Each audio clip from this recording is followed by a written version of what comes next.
morning, everyone. Welcome to this morning's meeting. I'd like to call the Environment, Natural Resources Policy and Finance Committee to order for Tuesday, April 10th. We have the minutes before us from March 29th. Representative Uglum, in honor of the Bulldogs' victory in the NCAA Championship hockey game, would you care to move the minutes? You are so correct, sir, and I will move the minutes. All right, thank you. Those in favor of the minutes as presented by Representative Uglum in honor of the Bulldogs, signify by saying aye. Aye. Those opposed, minutes are approved. Next, members, just one housekeeping thing real quick in case I forget at the end. Next week, obviously, we have to have our bill put together, and we'll announce that early next week. And we have a deadline, I believe it's Friday the 20th, that we have to have that passed out of our committee. So that's what we'll be doing next week. So stay tuned, okay? And then I'd like to recognize Bob Meyer here real quick with LifeSource CEO Susan Gunderson, I believe. So go ahead. Chairman, members, actually, it's not the CEO, but close to it. So, for the record, Bob Meyer, Assistant Commissioner, Department of Natural Resources, and I just wanted to take a moment to recognize you all for helping us achieve an award that we received from LifeSource over the weekend on Donate Life Day. We were recognized for the Legislative Impact Award, the Department of Natural Resources, for something that you guys actually did, and we just took it and implemented it. Several years ago, Representative Phyllis Kahn had the idea of requiring the DNR to issue or to ask people if they wanted to be an organ donor at the point of sale of all licensed hunting and fishing licenses. We worked with LifeSource and others the next session to come up with language that would allow us to require or ask people when they're online buying a hunting or fishing license to see if they want to be a donor.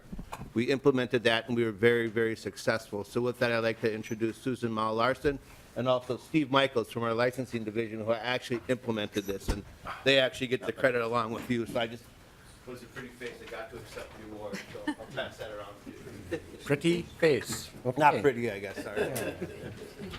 Thank you, Bob. Mr. Good Chairman, morning. Thank you. committee members, thank you. My name's Susan Mao-Larson, and it's really my privilege to work with LifeSource. We're the nonprofit organization in Minnesota that's dedicated every day to helping save and heal lives through organ tissue and eye donation.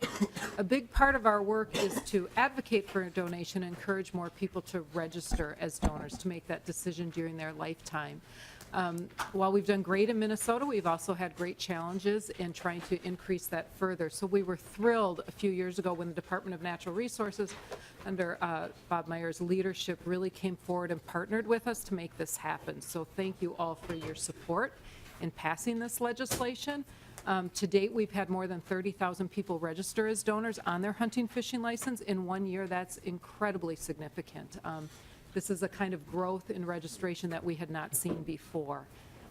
We, as you know, are the first state in the nation to do this, and we're just talking this morning, we get calls from other states on a weekly basis asking us how we did it and trying to follow suit. So we think Minnesota's a real trailblazer in this effort.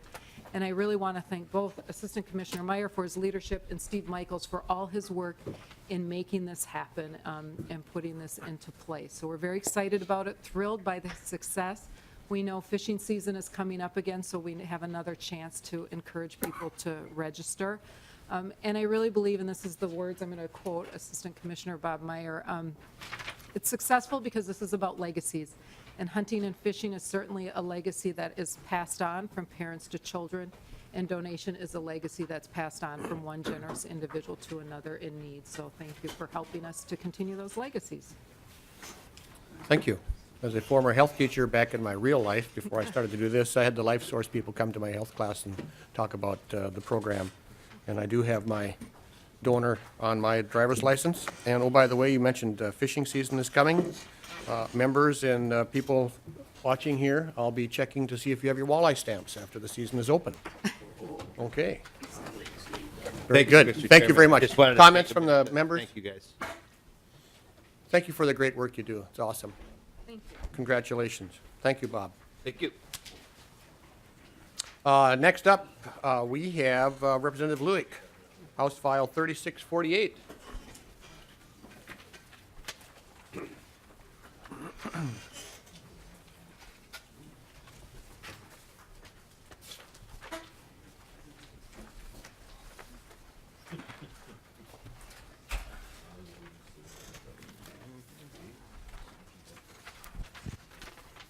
Representative Lueck to House File 3648. It's the intention of the chair to lay this over for possible inclusion.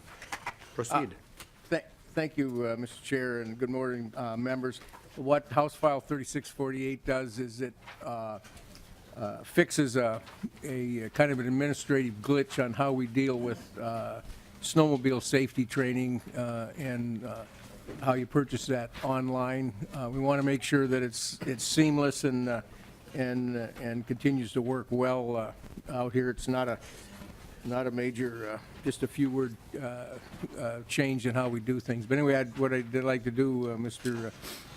Chair, is go ahead and shift to testifier here. They can explain in more detail how it impacts our safety training folks out there in the snowmobile world. Good morning. Mr. Chairman, members, my name is Doug Franzen, and I'm representing the Minnesota United Snowmobile Association.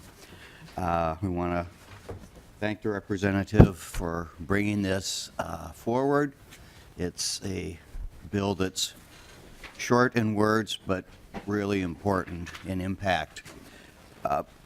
We are dedicated as snowmobilers to snowmobile safety, and we know there are three things really that are the most effective contributors to a safe recreational experience. One is good trails, the other is strong enforcement, but probably most important is training. And on that pyramid of training, the very peak or the pinnacle is youth training. There's two segments to a young person being trained to ride a snowmobile. One is the online, which until a few years ago was a CD experience, and the hands-on, which we partner with the conservation officers with volunteer trainers where they can actually get on a machine, see how they work, and how you can actually operate them safely. I mentioned the CDs a couple years ago. This department stopped issuing CDs, which they distributed free, for two reasons. One, it cost the state money, but more importantly, the evolution of computers, most all of them no longer have a DVD or a CD drive. So it was obsolete technology. The department went to an online platform with two vendors. They worked with us in doing this. The only problem with going online is the vendor would charge, not DNR, but the vendor would charge $30 per child. So it went from free to $30, which was, in our mind at least, discouraged kids from taking snowmobile safety training, and particularly with families that may have 2, 3, or even 4 children. One vendor said, well, the first one we'll do a friends and family discount. The first code, if you will, to get into the safety program is $30, but then you can buy as many as you need for $10 each. What had happened is our volunteer instructors started buying a bunch of them, 10 or 20 at a time, and then passing them through to the kids, so the kids or their parents would pay $10 rather than $30. This has worked fairly well to encourage snowmobile safety training for kids. It makes it much more accessible for a lot of folks. The difficulty is it's not quite legal because our safety training that our volunteers do is not a money-making venture. We do it for free. We charge them a few bucks for the materials they get. And Minnesota law limits how much money we can charge someone. So if we charge them, say, $5 for the materials they have, and then an additional $10, even though the family saves $20, we've broken the law. And as Representative Lueck has said, it's an administrative glitch, a technicality. We've been working with the DNR. I have not heard their testimony yet, but I think they're in support. And we'd appreciate your support. This is a good government, Mr. Chairman. Thank you. Any questions, members? Yep. Bob Meyer? Where's he hiding? Where's that pretty face at? There it is.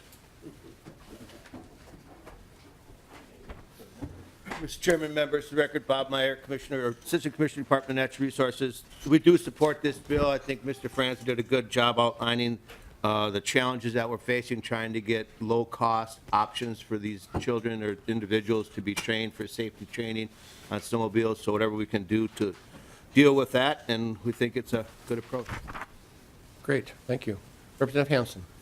Thank you, Mr. Chair. And, looking at the bill, it looks like the change in law is on 2.13 and 2.14, and I listened to Mr. Franzen's summary of what his intent was. And maybe this is a question for Mr. Meyer. How does the change in law actually make that work? Mr. Meyer? How would this actually practically work? Mr. Chairman, and I need to go through it. We In have a phone a friend statute- here too to my left, just in case. and I might need Ms. Okay. Taylor's assistance. But in statute, it basically says that the instructors can't charge any more than the course costs. And then there's other pieces that allow them to capture the costs of like their refreshments and things like that, which is up to the cost of the class. And that's for the firearms program, which runs over into these other programs as well. But this is allowing them to do it, as Mr. Franzen discussed, to capture all of those costs paid by that instructor for the online training course. So then the established fee amount for class materials, inspections, and expenses is what I was referring to previously. So this is actually just referring to that online training course cost. One of the things I just want to make you aware of that previously there were two vendors. Those two vendors have joined each other now, so we're only dealing with one vendor. That may increase costs into the future as we are doing some of these bulk purchases. So I think this is a good way for us to get ahead of that curve a little bit, as we may need to come back and look at other statutes into the future. Representative Hanson. Thank you, Mr. Chair, and Mr. Meyer, Commissioner Meyer, on that particular point, because this, I think, is relevant for some other issues that you as the DNR select the vendor through a RFP process, so it's not, is it a sole source contract, or is it they have to bid for it every couple years, or how, could you maybe just explain how that works? Assistant Commissioner Meyer. Chairman, members, it is an RFP, so it's not a sole source contract. We do put it out for bid, and it does come up, I believe, about every 3 years or so, with opportunity to extend those contracts as well. Colonel Smith is in charge of that. His division's dealing with that. He's unfortunately under the weather today, so we can circle back with Key and I and yourself, Representative Hanson, if you have additional questions on that line. Representative Hanson. And, Mr. Chair, my reason for asking this is on a different bill, but looking at issues with vendors doing training, I'm just looking for precedent and experience elsewhere on how the state responds to that.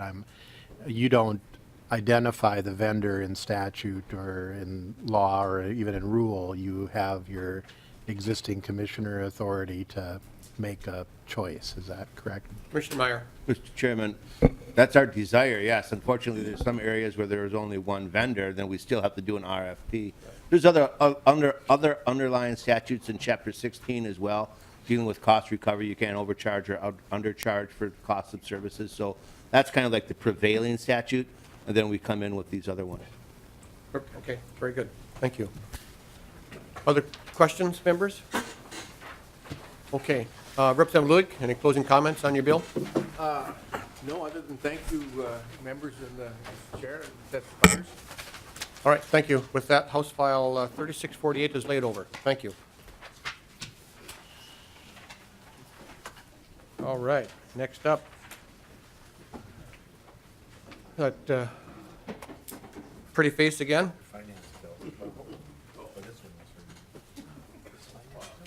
Good morning. DNR is here to walk us through their supplemental budget request and give us an overview.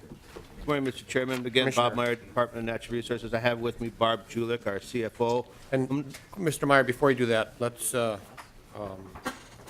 File 3908. No, nope, I'm sorry. Nope, my problem. Okay, very good. Go ahead. Proceed. Mr. Chairman, I'm just going to turn this over to Barb Julick Sure. to walk through you should have in your packet a budget brief which outlines the governor's recommendations for the DNR supplemental budget. Good morning. Good morning, Mr. Chair. For the record, my name is Barb Julick, the Chief Financial Officer for the Department of Natural Resources.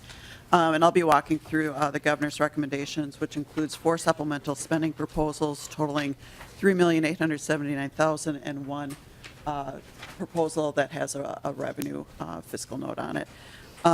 This budget request represents a 0.3% increase. I don't know if this is working, in the budget that was passed last year to supplement the 18-19 biennial budget. These proposals address urgent needs relating to continued response to chronic wasting disease, increased forest inventory for improved forest management, and proposals that advance the governor's clean water goals. The recommendations also include requests for authorizations of land sales which were in the lands bill and have a revenue estimate. First proposal we'll walk through is the relating to chronic wasting disease.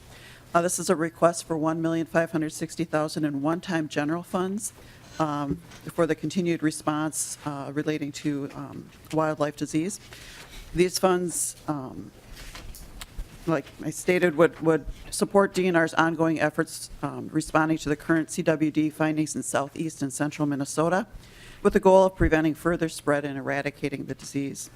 When CWD is detected in wild deer, our response plan calls for strategies that reduce deer densities, such as deer hunts and testing of removed deer. Continuous monitoring is required until testing results in no positive tests over 3 years, for 3 consecutive years. When CWD is discovered in farms, hunter-harvested deer near a positive farm are tested for CWD, and again, we're looking for 3 consecutive years with 0 positive results. As you are aware, in 2016, we did detect CWD in 3 wild deer in southeastern Minnesota. Since then, we have been increasing our sampling and our testing of hunter-harvested deer, and we have continued to find confirmed cases. In addition, we have found confirmed cases in 3 farms throughout central and southern Minnesota. Current disease surveillance is typically paid with game and fish operating funds and the emergency deer feeding and wild service health account. Last year, you did provide $500,000 in one-time funding through the Heritage Enhancement Account appropriation, and there was some funding provided through the Environmental Natural Resources Trust Fund. Since 2016, we have spent over $1.9 million, which is above and beyond those 2 one-time appropriations. And so far in fiscal 18, year-to-date spending has exceeded $1 million. We need to continue our surveillance, sampling, and deer control activities related to CWD, and we'll be looking for ongoing funding strategies for next biennium with the biennial budget cycle. But at this point in time, we are looking for an additional one-time appropriation to get us through state fiscal year 19. Specifically, these funds would be used, $1.1 million would be dedicated towards sampling efforts, including $500,000 in sampling and testing in the Fillmore County area, and then $600,000 for the sampling related to the 3 deer farms that were located in Crow Wing, Meeker, and Winona counties. In addition, funding would also be allocated for deer control activities, either through landowner or contracted shooting programs, and then funding for the enforcement response implementation of containment efforts if there are escaped deer from farms. The next proposal would be a forest inventory proposal. This request is for $1 million in general funds to improve forest inventory on state lands. This would allow an additional 100,000 acres to be inventoried each year on top of the current 120,000 acres. With this additional inventory funding, we can reduce our inventory cycle to 15 years and improve our forest data. Improved forest data will allow more accurate and reliable modeling of forest management options. Forest inventory has been identified as an immediate need to improve forest planning and analysis efforts. Of the $1 million request, which would be an annual request, $950,000 would go toward increased forest capacity, both through contracted services and increased internal staffing. And $50,000 would go toward ongoing purchase and replacement of equipment, including maintenance software and training of the new equipment in order to standardize and improve our data collection methods. The third request is a clean water request. This is a request for $1 million one-time out of the Clean Water Fund for the Forest of the Future programs. This program was established by the legislature in 2008 to identify and protect private and working forests. These funds would support strategic protection of up to 1,000 acres of private forest lands using forest conservation easements and fee title acquisitions to protect water quality in Minnesota lakes, rivers, streams, and groundwater. Mr. Chair, the next budget proposal is a proposal for $319,000 to be annually appropriated from the Mineral Management Account, which is part of the Natural Resources Fund. This would be used to continue our research on environmental effects of mining. This proposal would restore funding for research that has been lost over the prior years due to the loss of voluntary industry match. As you may recall, prior to fiscal year 17, DNR's appropriation for mining research was restricted to the amounts it could match with industry donations. Those match funds have gone away over the past few years. You did, in the last 2 years, eliminate the need to receive a match in order to spend the funds. However, the appropriation that currently exists is only half of what we would operate under when we had a match. So this request would request the $319,000 as an appropriation, bringing the total program to $638,000 to allow funding for research project to go back to historical levels. And Mr. Chair, the last proposal is related to the lands bill, which I believe was heard the other day. This is just the estimated revenue associated with the land transactions that we are seeking authorization for, and it's an estimated revenue of $61,000 that would be deposited into the land acquisition account according to statute. Thank you. Representative Green. Thank you, Mr. Chair. I have a couple questions. You're looking for more money for chronic wasting disease. How much was in the last budget for that? Mr. Ulick.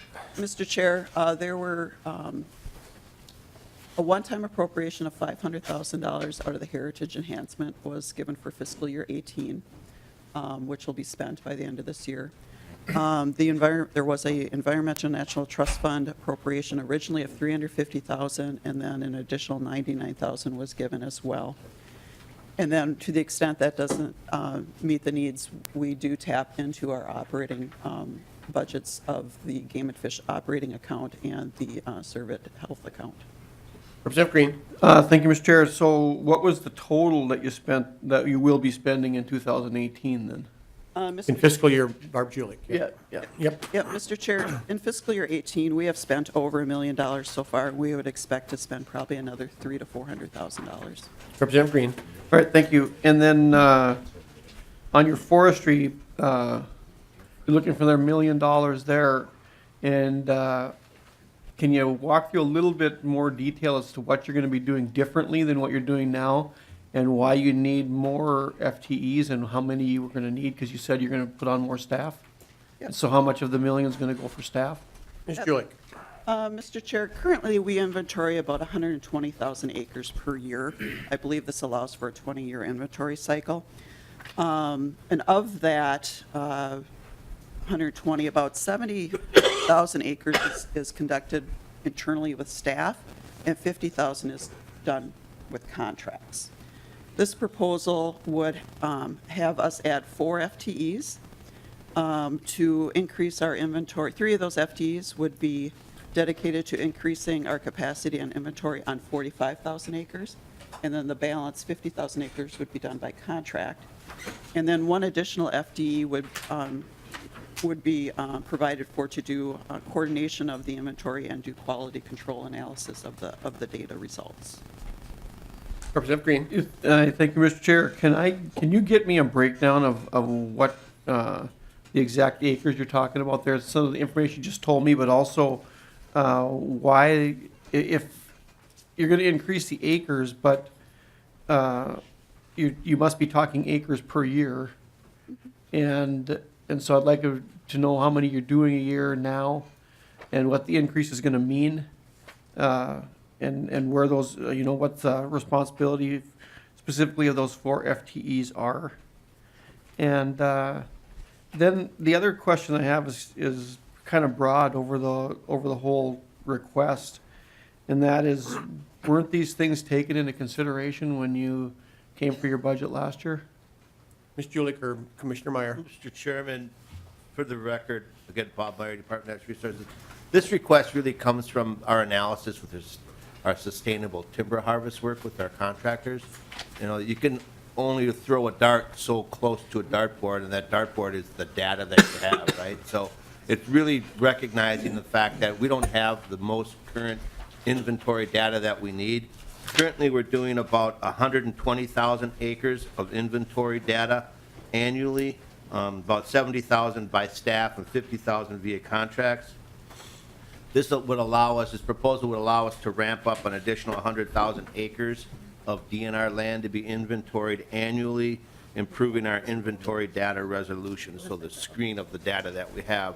What we saw is that, you know, through our sustainable timber harvest, which we presented to the committee, we can tell what we have based upon the data that we have, but I think there's some people who think we have different types of trees or bigger trees or more trees on the land than what we actually, our data is telling us.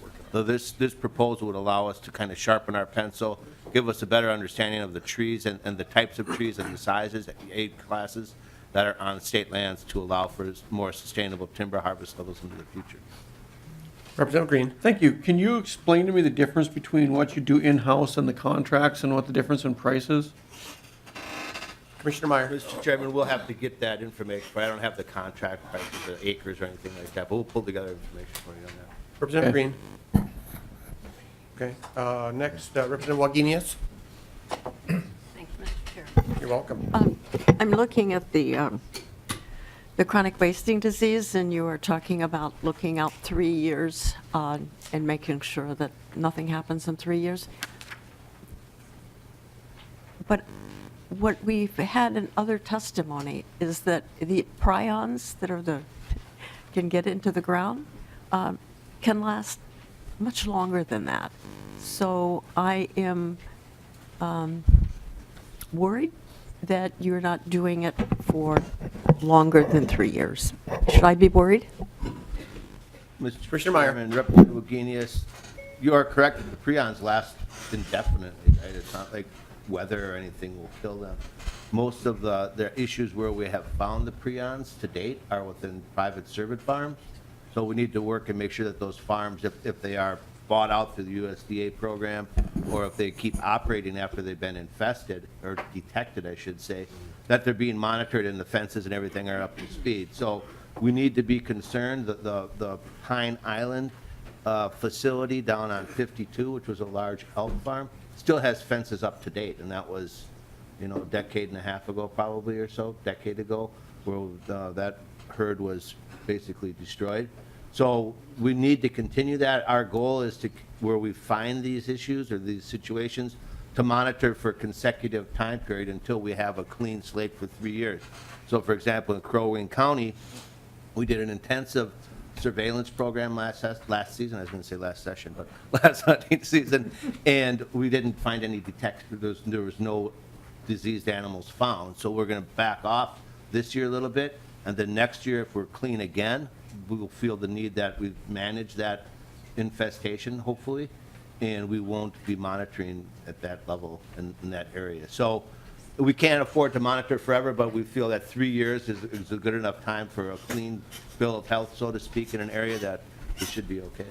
Representative Wagenius? Well, just following up on that, so you're making a distinction between what's in the wild and that old farm, and you're keeping that sequestered, am I understanding? So that that's probably the source of contamination, and is that what you're doing? Commissioner? Mr. Chairman, that's the way it's supposed to work, yes. Representative Wagenius? Supposed to work? That scares me. If I could, You can. so that should be the way it's working. I mean, from your testimony and from what we've heard in other testimonies, it seems that each of those areas where a deer farm has been need to be fenced off pretty much for a long time. I don't know what a long time is, but certainly more than 3 years. So are we assured that that's happening? Commissioner. Mr. Chairman, Representative Wagenius, that is a good question. In the case of the Winona herd that we found, the entire herd, which was 7 animals, to be infested with CWD recently, I would say, that herd was destroyed, and they participated in the USDA buyout program. So now the question is, who is responsible to maintain or to ensure that that fence, once it's brought up to code, is maintained for a period of time, which, I think is 5 years, which is not long enough, in my opinion. And those are questions we're having with the Board of Animal Health right now. Whose responsibility is it to maintain or to monitor, inspect is the right term, these fences after a herd may be bought out or after there are no more animals in there, but we know that the area is contaminated.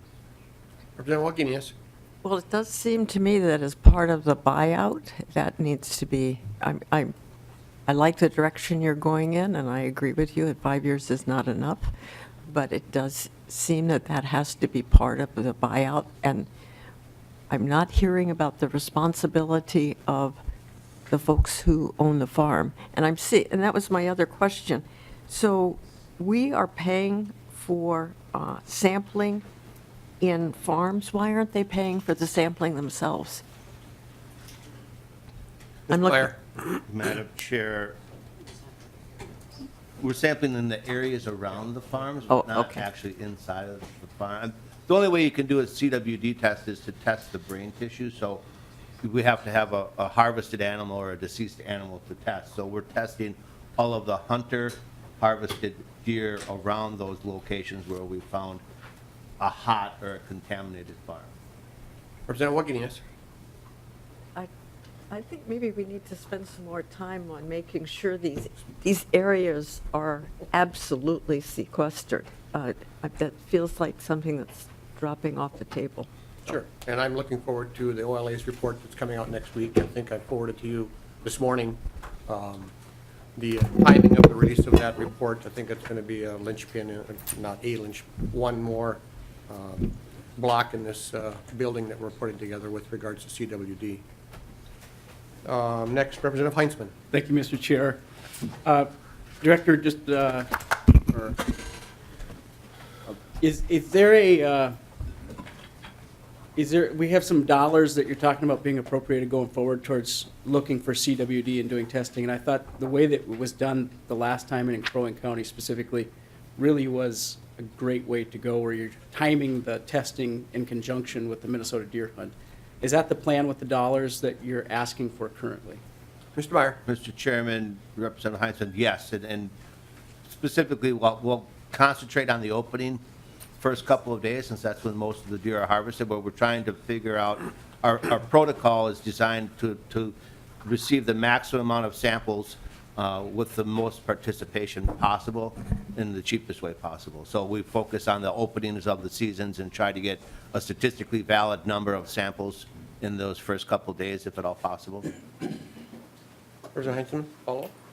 That's it, Mr. Chair. Thank you. I just wanted to point that out in case we were talking about sharpshooters. Sometimes people get a little bit sensitive to the idea of that. So timing it around the deer hunt makes, I think, a lot of sense. Mr. Chairman, that's our priority for sure. Yep, thank you. Representative Beckerfin. Thank you, Mr. Chair. And this will not surprise you as kind of a follow-up to what Representative Wagenius was asking about. So of the extra chronic wasting disease funds that have been spent and that you're requesting, how many of those cases can be linked to deer farms? Commissioner Meyer. Mr. Chairman, Representative Becker-Finn, it's hard to make a direct one-to-one correlation that this deer was contaminated by this farm or this deer escaped from that farm. We can only use our best judgment, and in certain areas of the state, we believe there has been cross-contamination from herds into the wild. Representative Beckerfin. Thank you. Well, so looking at what we have in the proposal, I mean, we've linked Crow Wing County Cervid Farm, Meeker County Cervid Farm, Winona County Cervid Farm, Pine Island, it looks like where you're doing those efforts is correlated with where the farms are that you have concerns, correct? Commissioner Meyer. Mr. Chairman, Representative, yes. Okay. Mr. Becker-Finn. Thank you. So how much money is coming out of any of the ag accounts to deal with any of this? Commissioner Meyer. Mr. Chairman, Representative, none. I mean, the funding we received last year was a one-time appropriation out of the Heritage Enhancement Account, $500,000. As Ms. Julick spoke, we spent more than that. What this proposal would do is provide general fund for these activities so that the deer hunters and the hunters of the state and people providing money for the game and fish fund aren't responsible for paying the cost of this surveillance activity. Representative Becker-Finn. Thank you, Mr. Chair. So obviously my concern is that the deer hunters are the ones that are paying for this. And they're also, there's extra burdens on having to have the testing done and having to make sure that you're, following the rules. You can't just hunt and do your own thing if you've got to follow these extra provisions to make sure that we're being tested and that the meat is safe. Do you expect this need for additional funds to grow over time or decline over time? This is just your supplemental request, but if we're going to be smart about how we're spending our dollars and who's paying for what, kind of long-term, is this, do you expect to continue to be asking for more funds in this area? Commissioner. Mr. Chairman, members, that's the multi-million-dollar question, right? We don't know until we get this to continue the surveillance work what we're going to find. If we find additional animals in the southeastern area, that's going to require additional testing ongoing. Hopefully in the Crow Wing County area, where we've been clean for a year, we get 2 more clean years, and then those costs are reduced dramatically in that area. But it's kind of a moving target right now, so there is a need to do these types of activities, and as we saw with the high path avian influenza, there was an account set aside for the Department of Ag to tap into for emergency situations. We may need to consider something like that for these wildlife diseases that are coming on as well into the future. But there's going to be a continued need. What that need is, I don't know. And I know, as you mentioned, the deer hunters and other hunters in the state feel they shouldn't be paying for some of these costs. Representative Becker. Thank you, Mr. Chair. Yep. Representative Brian Johnson. Thank you, Mr. Chair. Commissioner Meyer, I'm just wondering if some of your testing to do some of the continued year-long testing, if you've thought of testing some of the carcasses from the car kills in these areas just to monitor year-round. Commissioner. Mr. Chairman, Representative, we have not. Again, it's for a situation like that, it's going to depend on the state of the sample by the time we get there.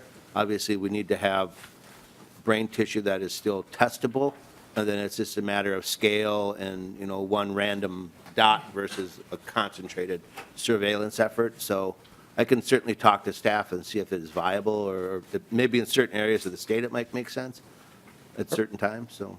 Representative Johnson. No more. Okay. Representative Hansen. Thank you, Mr. Chair, and Commissioner Meyer. It sounds like where these detections are essentially biological Chernobyls, that forever we are going to have to be monitoring them because we don't know what the answer is going to be. And so with the request for general fund dollars, now the public is picking up the tab beyond just the hunters.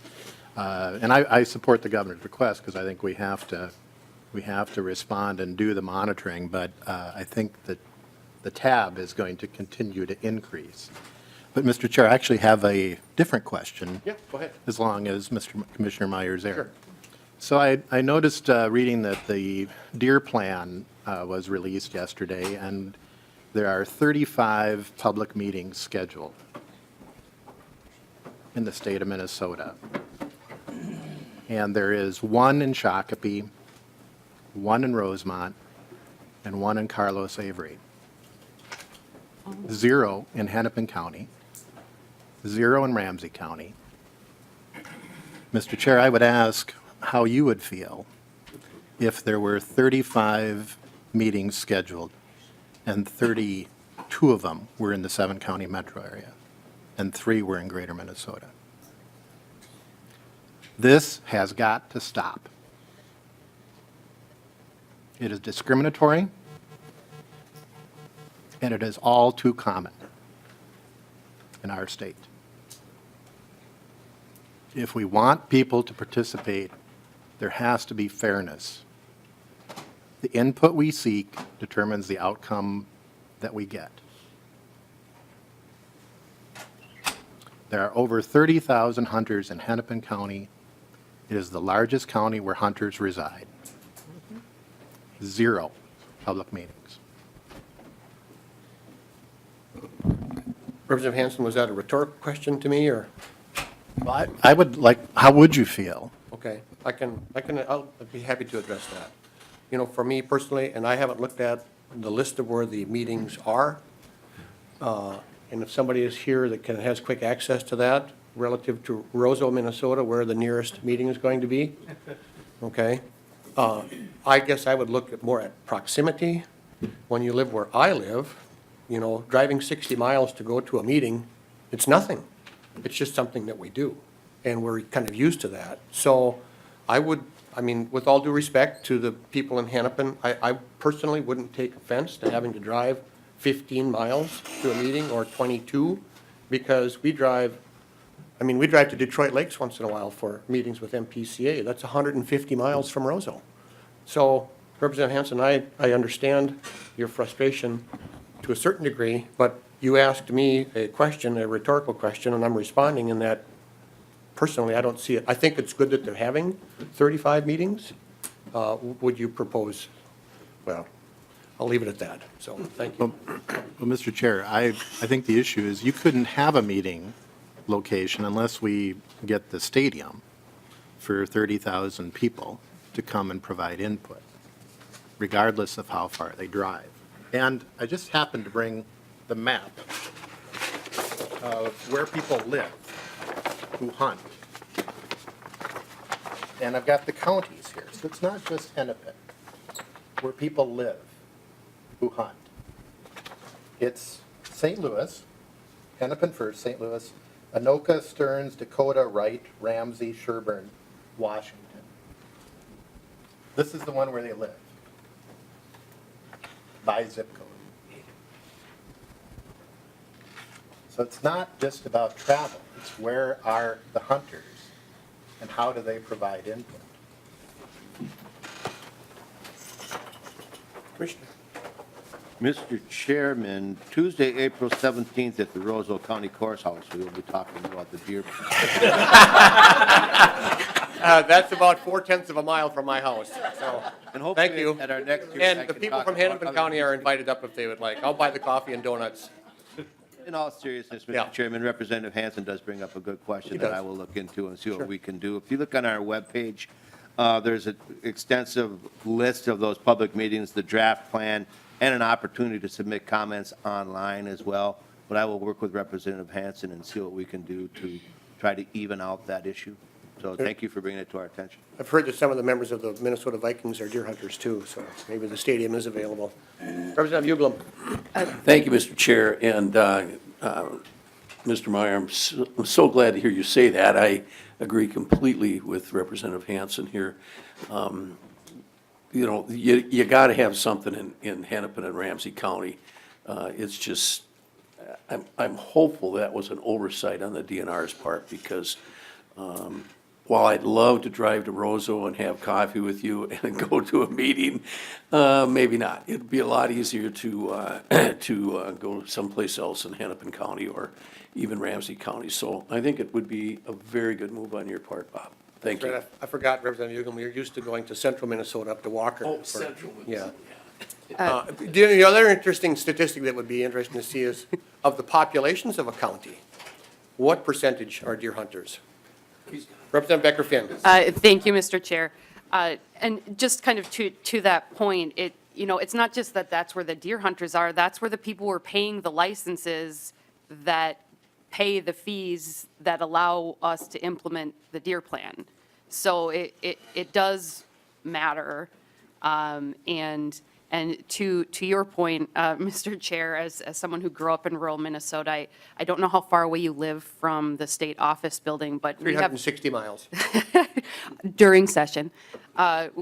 We have to deal with traffic down here. I know, growing up, 30 miles to the grocery store was not a big deal because it was 30 minutes. That's not quite how it works here as far as accessibility for folks to get to meetings and meaningfully participate. So also hopeful that was just an oversight and that we can get that corrected Yeah. at a stadium or not. And I think you heard from DNR that they're willing to look at this, and there's potentially better ways to deal with this stuff, but we'll move on. Representative Wagenius. Well, thank you, Mr. Chair. Mr. Meyer, at one point, I was told, and Could you speak into the microphone, please? I do represent an urban area, and a suburban one too, that my legislative district had more hunters than most. So I'm assuming you still have some statistics about the number of hunters per legislative district, and that would be helpful to share with us as we look at this distribution of meetings. Commissioner. Mr. Chairman, members, I will pull together what data I can and have it distributed to the county, or to the committee. Thank you. Anything else, members? Any closing comments? Ms. Julich or Commissioner Meyer?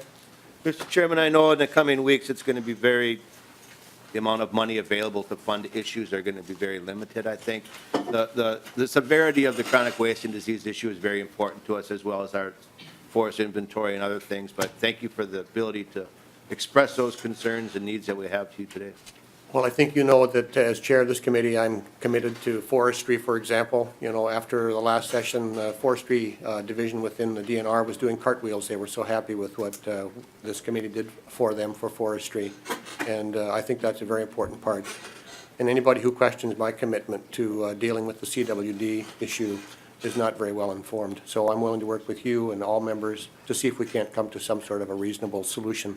Thank you. Mr. Chairman, just on that note, I know we will be talking about that after the auditor's report, but it's the department's intent not to close down the deer farms, to make sure that they're being managed the way they're supposed to be, and that we're protecting the wild service and also the captive service the best we can in the state. So that's our desire. Well, and I will close by saying that as I was, and I don't know what actually made it into the publication that interviewed me last week, I've gotten very sick and tired of the finger pointing that's been going on with regards to CWD within the agencies.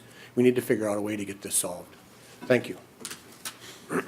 Next up, Representative Fischer, House File 3908. You got 3 minutes. No, I'm kidding. While you're getting ready, I'm going to get a cup of coffee.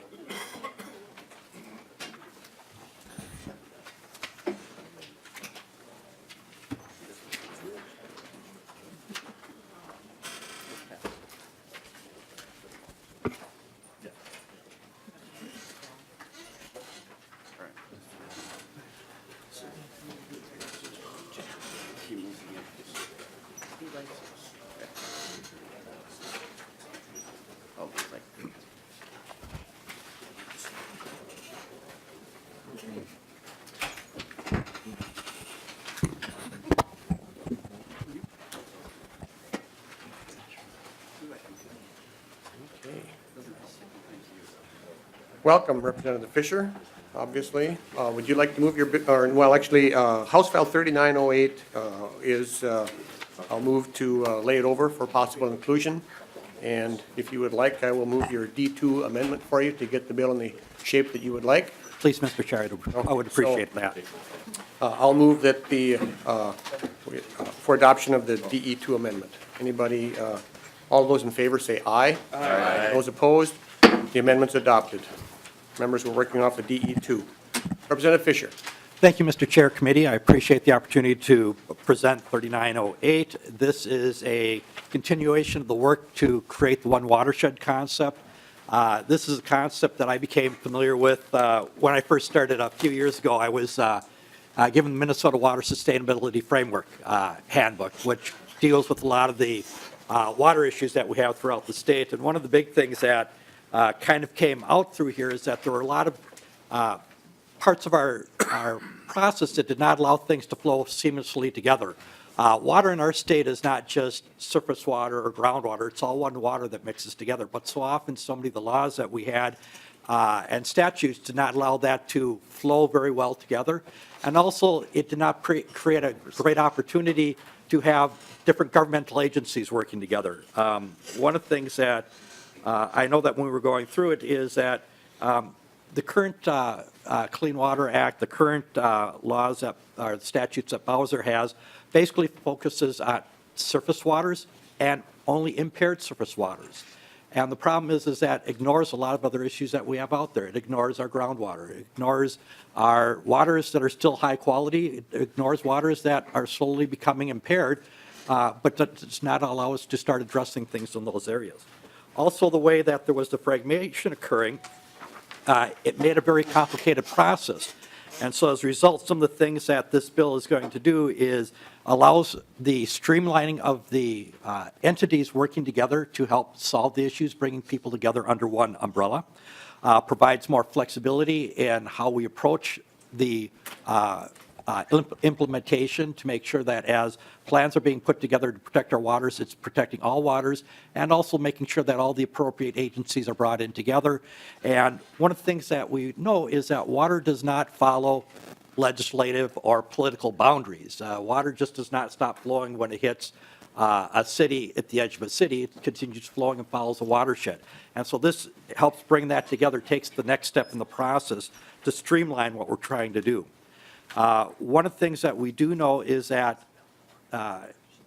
it's been a very complicated process because the current statute refers to federal law, and federal law only allows us to deal with waters that are impaired and only surface waters. And so one of the complicated parts of this bill that we have in front of us is to make sure that we're still keeping those protections in there, but being able to decouple it in a way so that we can fold in the protections and making the plans that we do to protect our waters more broad so that we will be protecting the groundwaters, developing plans that will protect waters that are still high quality and also waters that are starting to become impaired but are not currently listed as impaired. Some of the things that I also want to make sure that we keep in mind as we go through here is we have also worked hard to broaden the process to make sure that we still have good public input, and not only from the public, but making sure that all the different government and tribal agencies are being involved in it, and making sure that all the different interest groups that we have out there and the public have got an opportunity in providing input and having their concerns addressed as we move through the process. And so that is an area that we did beef up a bit in the area. Another area that we know is an issue is non-point priority funding. We have a lot of non-point sources out there, and there's never been a real thought-out process of what does that look like? How do we set priorities when we're putting funding into sources that will help clean up and address issues around non-point issues? And one of the things that we realize is this is a very complex issue, is going to require a lot of time, so it puts a work group together to start getting at these kind of process to find out what is the best way to set up priority funding when we're doing allocation of funds down the road, particularly when we're taking a look at RAPs and some of the other issues that we use out there. What I'd like to do is, I just wanted to touch on some bigger, broader issues. What I also want to do is turn it over to some very smart people who work on the ground on these issues on a daily basis. And I'd like them to be able to provide some testimony as how this process is going to be more efficient for them, how it's going to allow them to be more effective out there. And so at this point, Mr. Chair, I'd like to be able to introduce it to my testifiers. Proceed. Yes, go ahead. Ms. Buck, welcome. Excuse me, can you hear me? Can now? Yep. There we go. Good morning. My name is Leanne Buck. I'm the Executive Director for the Minnesota Association of Soil and Water Conservation Districts. And our association, in part with the members that are here today, we're part of what we call ourselves a Local Government Water Roundtable. And so we have been, obviously my leadership training has always told me the collaborative process is the best process. So it's a proud opportunity to collaborate with our other local government partners. So what we look at is, as an association, we support House File 3908. It provides for modifications that allows my Soil and Water District members to move beyond just assessing and planning to accelerating actions. and best management practices on the landscape. So for us, that's what we would do. That's what we want to do, and we want to move forward to continue to look at that implementation of those activities. As a member of the original G16 that took place back in 2003, we were formed, it was a diverse coalition of the state, local government, environmental, agricultural community, everybody. And through that process, what we were looking at is addressing federal Clean Water Act requirements and the implications for Minnesota. And I'd also like to acknowledge Ray Bone back in the day with the Minnesota Association Watershed Districts, who was another local government partner that was right there hand in hand with everyone. The driving force back in 2003 and 2006 were TMDLs.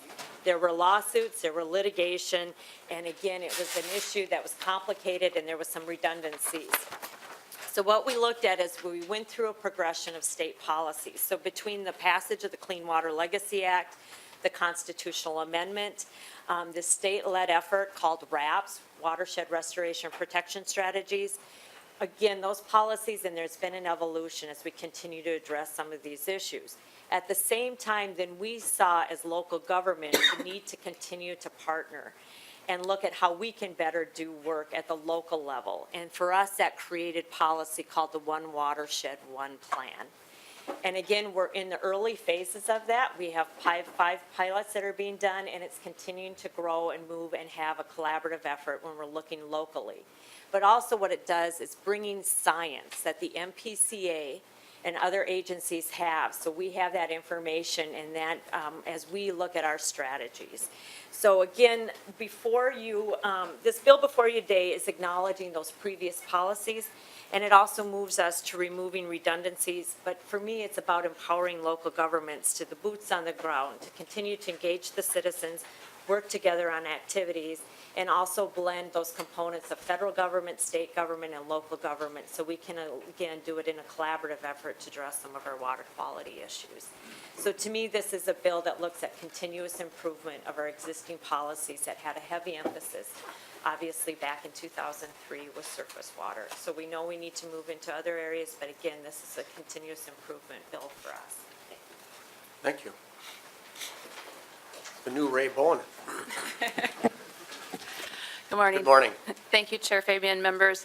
My name is Emily Javins. I am the Executive Director of the Minnesota Association of Watershed Districts. I've been in that role for just a few months.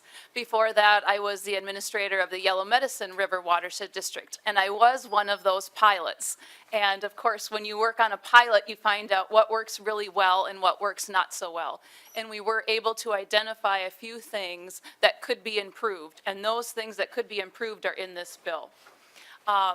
One of the things was the state came in and they worked on the watershed restoration and protection strategy, like Leanne talked about, the WRAPs. That was great. It was great to have the MPCA come in. They did some science that was beyond what we could do out there on our own. They built a model for us and told us where our impairments were. And that was great. At the end of that, they were required to do some citizen engagement and ask the citizens, what waters do you care about the most and what are you willing to do about it? Then they put together a table of what we should do to fix the water. Well, then we started the One Watershed, One Plan, and we had to do the same thing. We had to ask those same citizens, what waters do you care about the most, and what are you willing to do about it? They had just been asked this, and so you could see there was some overlap there.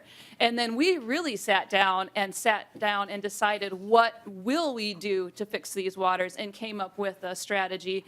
The strategy that's in the WRAPs, we won't ever look at that again, to be honest with you, but we are invested in the one that we created locally through our really intense stakeholder involvement. And it's a flexible. The MPCA actually built the tool for us that we can continue to change those strategies. So let's say the next farm bill comes out and you just absolutely can't not put cover crops in. We can run that model and say, what would happen to our water if we had cover crops on 30% of the land out there? And we can find out how that would react. So we have this great model. We have great tools to do that. But we did do it twice. And now the WRAPS is done, and they're getting ready to come back and do it again, because it says in law that every 10 years you have to go through this cycle.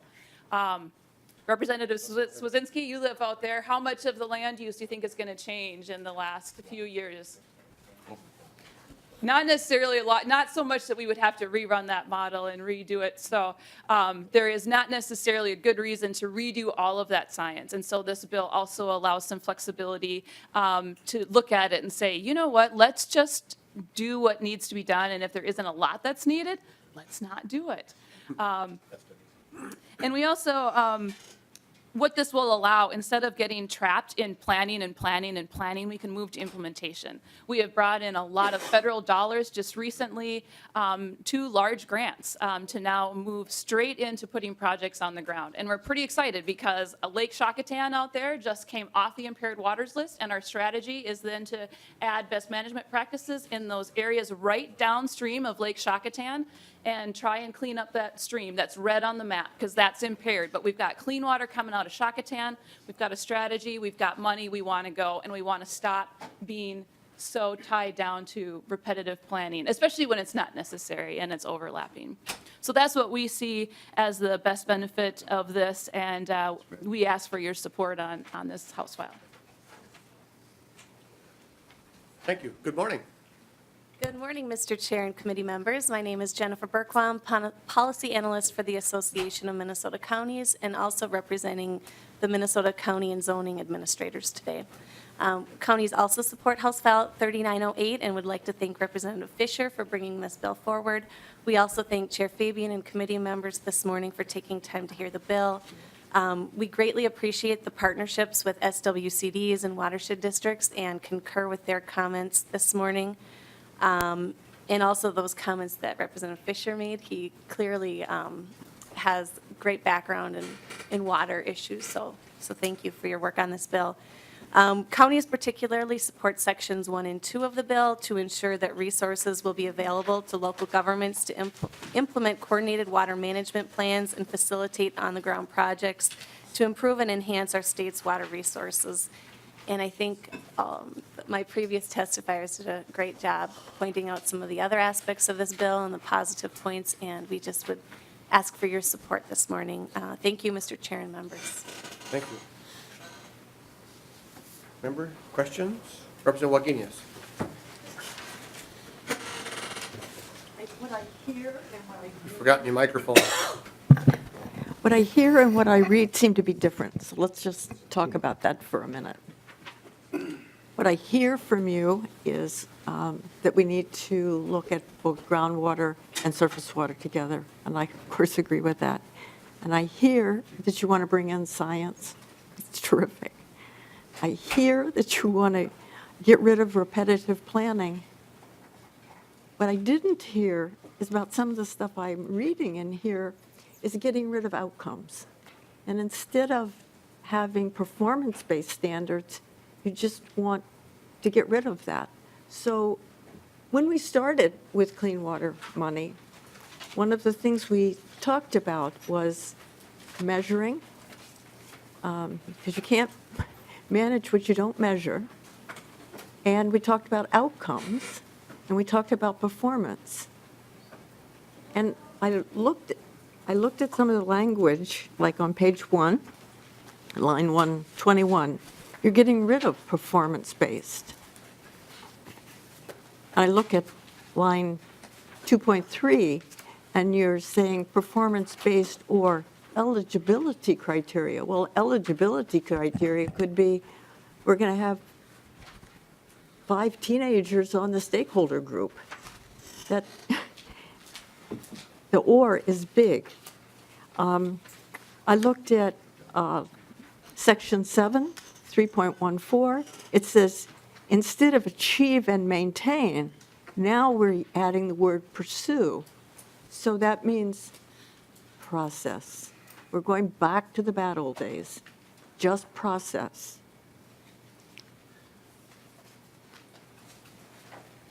I looked at page 4, and we're just information, 4.4, information to support. Not outcomes, not performance, just information.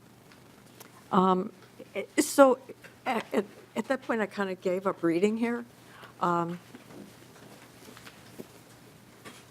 It troubles me a lot that we're not using measurements and we're not using, we're just saying we want to do projects. We're not saying we're going to measure our outcomes in the law. So we're getting rid of that. And I think we're going backwards. So I hear one thing and I'm seeing another.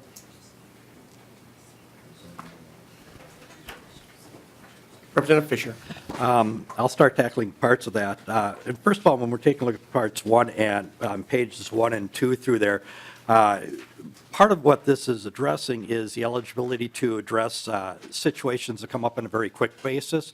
Sometimes there's situations where a disaster has occurred, severe erosion is occurring. This gives the flexibility to be able to address those kind of situations with a little bit more flexibility and being a little bit more nimble in those areas. The other sessions, I know that as we're talking about evaluations, those have been moved into the different sections, and I'm looking for my notes as to where we moved them to, where we were expanding the evaluation process further on, and I believe, and I'm looking down around 5.2, and I think, where is, if I can get my phone a friend here too. Okay, 6.1 is expanded waters.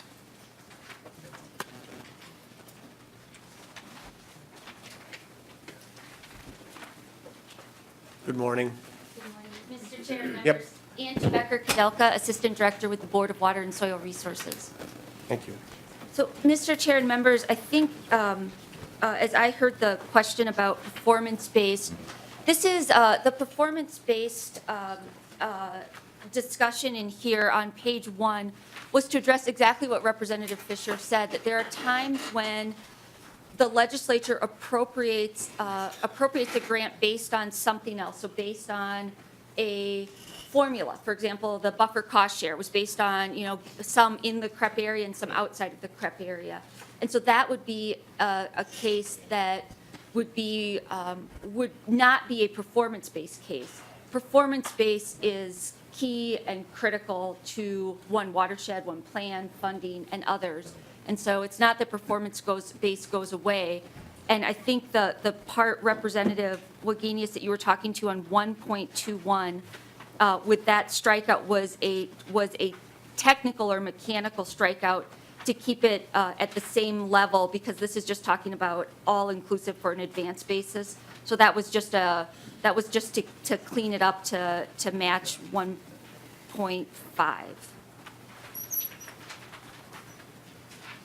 Thank you. Representative Hansen. Thank you, Mr. Chair, and I think the delete all is better than the first version. Following up on Representative Wagenius, one of my concerns is on 3.13, where restoration means actions including effectiveness monitoring that are taken to achieve and maintain water quality. So is there anywhere else in kind of this bedrock statute where the words effectiveness monitoring appear? Testifiers. Mr. Chair and members, so this was a technical correction because this is in the definition of restoration, and so it's taking restoration and having it read clearer, and then a monitoring is put back in 4.16. And so 4.16 says to systematically evaluate waters that provide assistant incentives to prepare waters from becoming impaired. So it's added back in a place that is more inclusive than just restoration. It includes protection. Representative Hansen. Thank you, Mr. Chair. And so from the agency's perspective, evaluating waters includes effectiveness monitoring. Mr. Chair, Yes. members, yes. And Mr. Chair, maybe as this moves on, that might be something just to put a clause in there. I'd feel a little more comfortable, but I have a larger question just in general on, to the testifiers. I think the question of process is legitimate. We're now 10 years past the passage of the constitutional amendment. We're 12 years past clean water legacy. And And I think Minnesotans want to make sure that we're actually cleaning up impaired waters and that we're preventing further degradation. So does this actually do that? Or are we shuffling process around here? Do we actually get towards cleanup is the first to better water quality, let's put it that way. Does this get us to better water quality? And then two, which is the conundrum question, what do we do?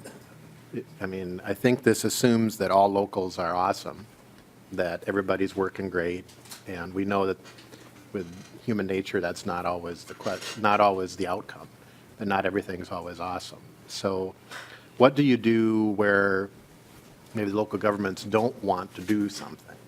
How do you get folks, either because of their ability or willingness or financial resources, will not do the tasks necessary or the projects necessary to implement water quality protection? Couple, 2-3 questions there to the testifiers. Representative Fischer. Well, I'll let my testifiers go first, and Okay, I'll do thank some you. follow-up. Mr. Chair, Representative Hansen.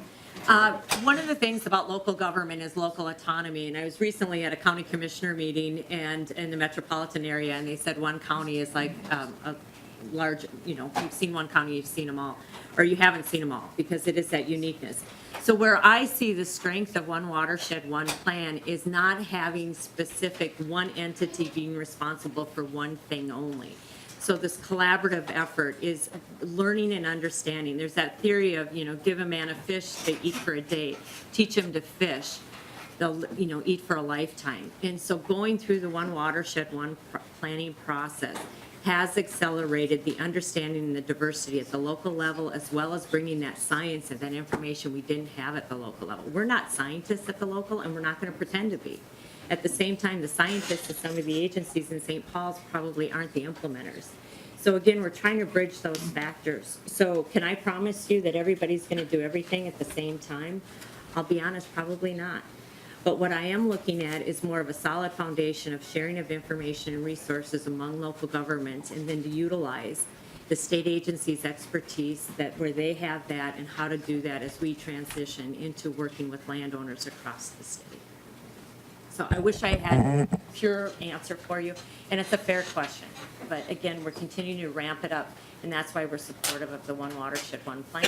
And again, previous to this, all of this was focused on TMDLs. And so I think the uniqueness, too, is we've got a lot of protection strategies. You get into Coochin County, you get into Crow Wing County, and you look at the efforts there that locals are saying, we want to go beyond just a TMDL effort. Representative Fischer. Thank you, Mr. Chair.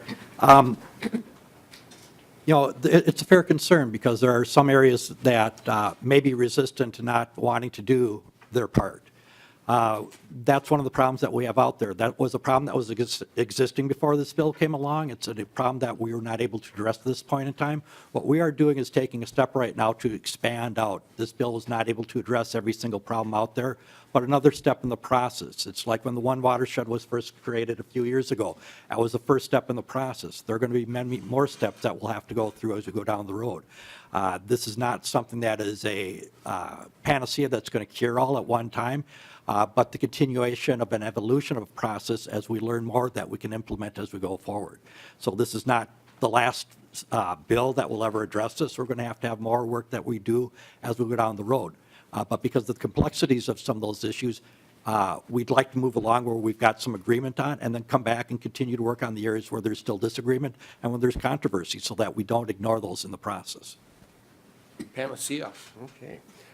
Ms. Javins.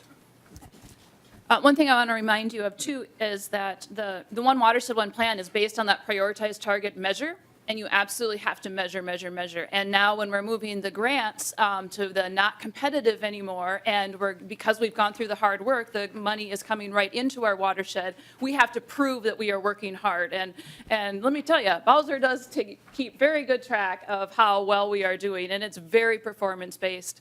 And so I feel like that really we have been very accountable. And Representative Wagenius, I wanted to correct one thing that you mentioned on line 4.4, where we took out the implementation table and used information to support. That is in the RAPS, when I talked about how they put together that large strategy table and then we redid it. That's saying, let the MPCA do the science that really empowers us to then figure out what the implementation is going to be. So that is why we cleaned up that sentence, was to have them kind of stop at the science, turn over implementation to the locals. That was the intention of that. Thank you. Representative Eklund.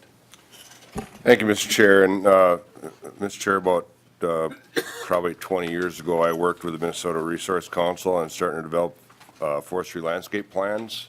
So I'm wondering on section 12, subdivision 5, about line 5.32, page 5, Mr. Chair. If the author would accept a friendly amendment to add the Minnesota Forest Resource Council as one of the groups to be an active member when preparing the RAPs and TMDLs. I'm sorry, what's the line number on that again? On page 5, section 12, subdivision 5, 5.32. I would be open to that. What we're trying to do is make sure that we've got as many people as possible of the groups involved with this. I'd be open to that. Thank you, Mr. Chair. Well, the Minnesota Forest Resource Council has been active in working on these watershed and landscape plans, so I'd appreciate that, Mr. Chair. Is there someone here from the council that wants to? Yes, there is, Mr. Chair. Yep. Oh, okay.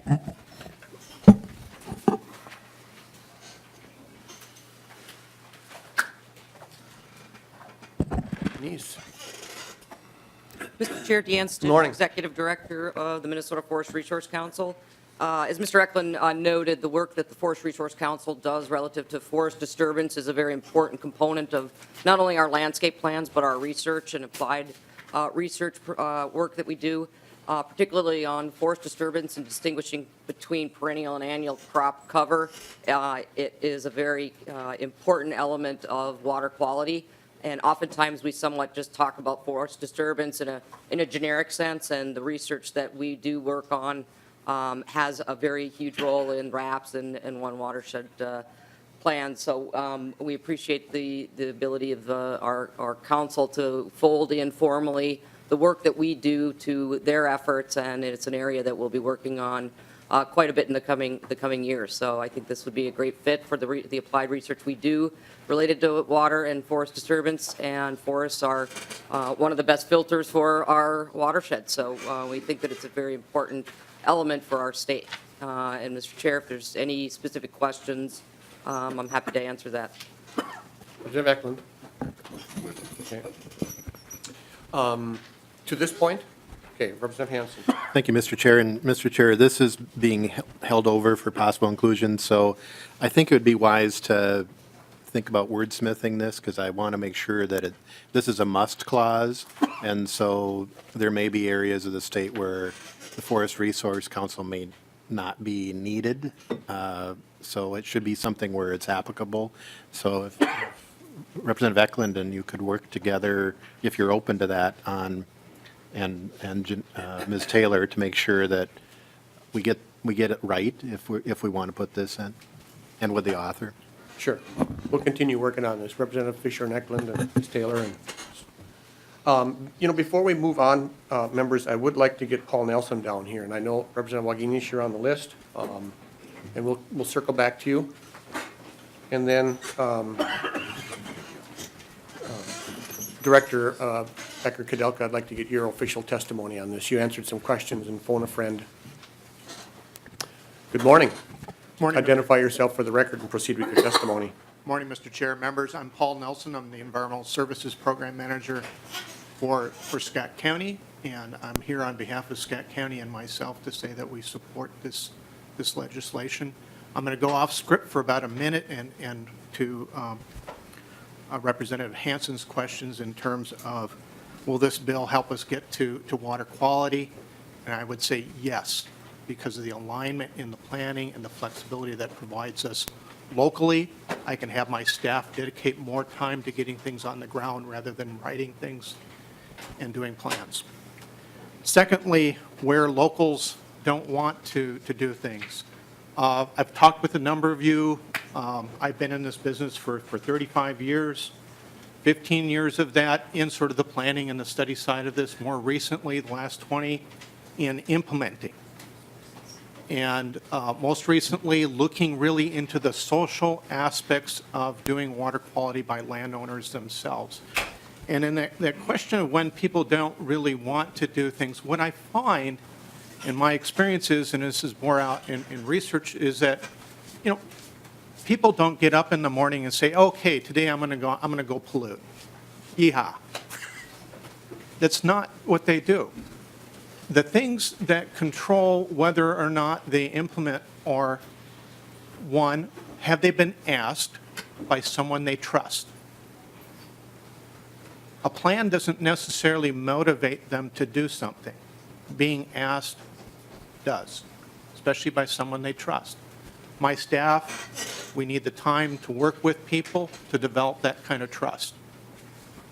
Second thing that they need is belief. They need to believe that their hard work will make a difference.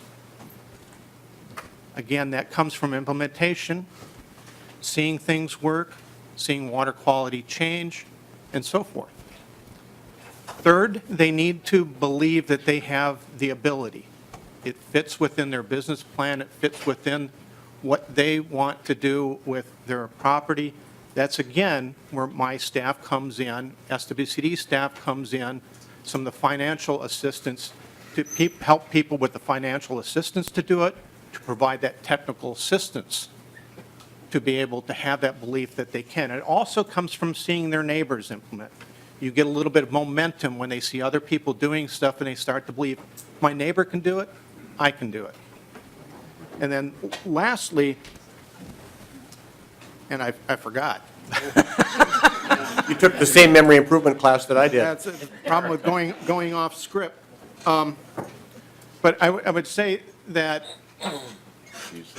I don't worry particularly overly with the people who don't immediately get on board. I work with the people who get on board and through them convert others. And so this flexibility, this ability to implement through the process so far, you've invested hundreds of millions of dollars in plans from the Clean Water Fund. And I think previous testifiers said this best. This is an evolution. This is a learning process. This is the next step to better align things to go forward and do better for water quality. Thank you. Thank you, Mr. Nelson. Your testimony is spot on. I've said many, many times you can accomplish a lot more with a cup of coffee and a carrot than you can with a club. And I think that we've seen that in some of the things that we've done here in the last few years, that you mentioned landowners trusting agencies and so forth, absolutely critical and essential. And there's a lot of distrust out there in rural Minnesota now. Mr. Nelson. I was just going to add, I've said this at the Senate, and people looked at me a little weird, but my best tool is a thank you card. Very well said. Thank you. Ms. Becker-Kadelka.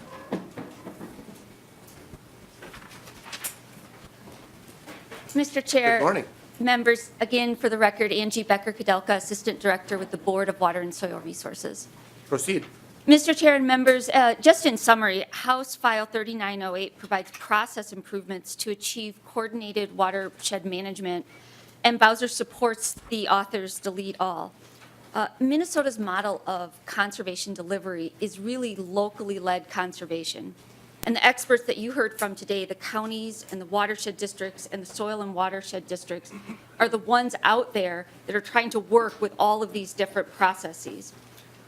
Bowser every year travels around the state to hear from our local government partners about what's working and maybe more importantly, what's not and what can work better. And this is what we've heard consistently across the state has been planning fatigue, study fatigue, public confusion, and it's around process and not around content. And so what this really does is this bill looks to better align data, analysis, planning, and implementation to get to cleaner water faster. Thank you. Thank you. Representative Wagenius. Thank you. I hear some words and I read something differently, but just in sum, it seems like if you get rid of performance-based grants, and you're getting rid of the outcomes from individual grants, and saying we're going to test waters in the end, and that's our measurement, then we have no way of knowing which things were effective and which things were not effective, because we are piling the effective things together with the things that are not effective or marginally effective. So we will have no way of knowing how taxpayers' dollars are being, whether taxpayers' dollars are being spent effectively or not. So if you're going to go this route, it does seem to me we have to have some ways of measuring that are not in here, because otherwise, we have now kind of thrown the baby of measurement out. We've just thrown it out. This is feels like 10 years of work, and it's just evaporated. So, Mr. Chair, I think as you're looking for wordsmithing, let's not, in the name of flexibility, let's not lose our ability to measure what works and what doesn't work. Comments, testifiers. Mr. Chair, Representative Wagenius, I agree with you wholeheartedly that performance and performance management and measurement is critical in the evolution. And so I agree completely. This bill does not take away performance-based, and in fact, the agency still uses that as a primary mechanism by which to provide, especially with competitive grants, and to assess the effectiveness of those dollars that have been appropriated out to our local government partners. This, the additional language in here doesn't take away any standards or any responsibilities. It provides for when we are appropriated dollars that should be formula-driven. So based on the number of miles in a certain area, for cost share dollars, for example, or a set amount of dollars that go out based on a legislation.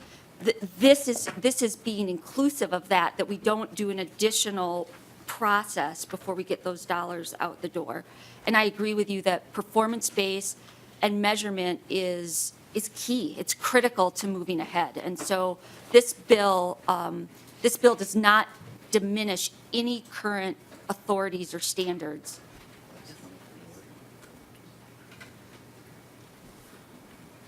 Any other questions, members? So, okay. Representative Clark Johnson. Yeah, thank you, Mr. Chair, and I would like to ask a question. Ms. Becker-Kadelka, you talked about you've heard across the state, and my compliments. I know you guys do listen, and I agree with the local control efforts. Have you heard from across the state that there's a desire to remove the performance-based focus of the current law? Ms. Becker-Kadelka. Mr. Chair and members, we have heard, and I think the testifiers, the Association of Minnesota Counties, as Ms. Berquam alluded to, there have been situations, and this is in section 1 and 2, where local governments have been slowed down, or with these base dollars that are sometimes very tiny amounts of base dollars, like in the natural resource block grant. So it's a base amount of money that goes out the door.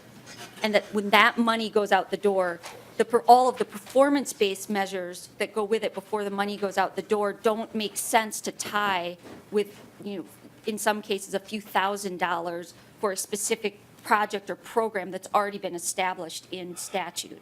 And so it's not that performance-based still isn't important. It's just segmenting out some of those base appropriations that Bowser has that we must give out based on already pre-existing formulas. Okay, thank you. Okay, members? With that, House File 3908, as amended, is laid over for possible inclusion, and the work will continue with Representative Fischer and Eklund and Wagenius. Anything else? Thank you. We're adjourned.